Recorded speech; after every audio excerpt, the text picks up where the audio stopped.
President Trump, thank you for your time here tonight. We got a great crowd here in New Hampshire, a lot of voters with a lot of questions about what your 2024 term would look like, what another Trump term would look like. We'll get to the voters shortly, but your polls show that you are dominating the Republican race right now, but you are also under active federal investigation for trying to overturn the 2020 election results. Your first term ended with a deadly riot at the Capitol, and you still have not publicly acknowledged the 2020 election results. Why should Americans put you back in the White House? Because we did fantastically. We got 12 million more votes than we had in, as you know, in 2016. I actually say we did far better in that election. Got the most that anybody's ever gotten as a sitting president of the United States. I think that when you look at that result and when you look at what happened during that election, unless you're a very stupid person, you see what happens. A lot of the people in this audience, and maybe a couple that don't, but most people understand what happened. That was a rigged election, and it's a shame that we had to go through it. It's very bad for our country. All over the world, they looked at it. And they saw exactly what everyone else saw. You look, even if you just look recently with the 51 intelligence agents, that made a 16-point difference.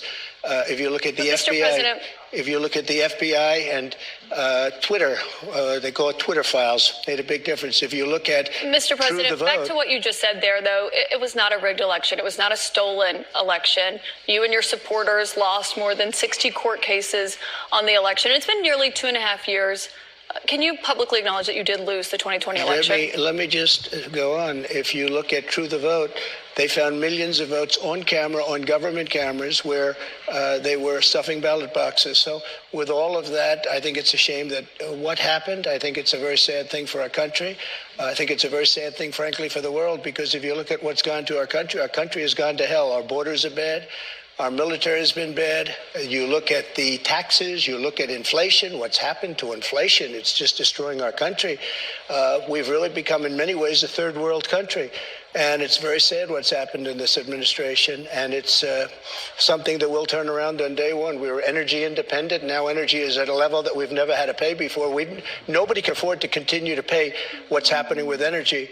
But we were energy independent. We were getting out of Afghanistan with strength and with dignity. And instead we got out, we looked like fools, probably the most embarrassing moment in the history of our country. We have a lot of questions about the economy and foreign policy tonight. But what you just said there, Republican officials debunked those claims about fraudulent ballots. We want to give you a chance tonight. Who?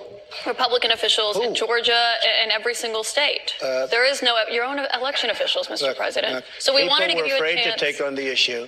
But we have a big problem in this country. We wanted to give you a chance to acknowledge we have elections the results that were horrible. If you look at what happened in Pennsylvania, Philadelphia, if you look at what happened in Detroit, Michigan, if you look at what happened in Atlanta, millions of votes, and all you have to do is take a look at government cameras. You'll see them. People going to 28 different voting booths to vote, to put in 7 ballots apiece. Mr.